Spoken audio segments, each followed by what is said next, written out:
আসসালামু আলাইকুম ওরহমাতুল্লাহ।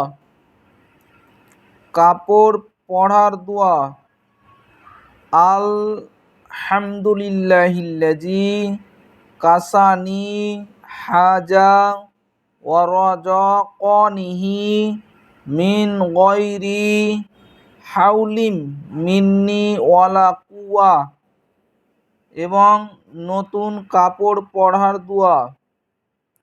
আল্লাহুম্মা লাকাল হামদু আনতা কাসাও তানিহি আসআলুকা মিন গায়রিহি ওয়া খায়রি মা সুনিআ লাহু ওয়া আউযু বিকা মিন শাররিহি ওয়া শাররি মা সুনিআ লাহু।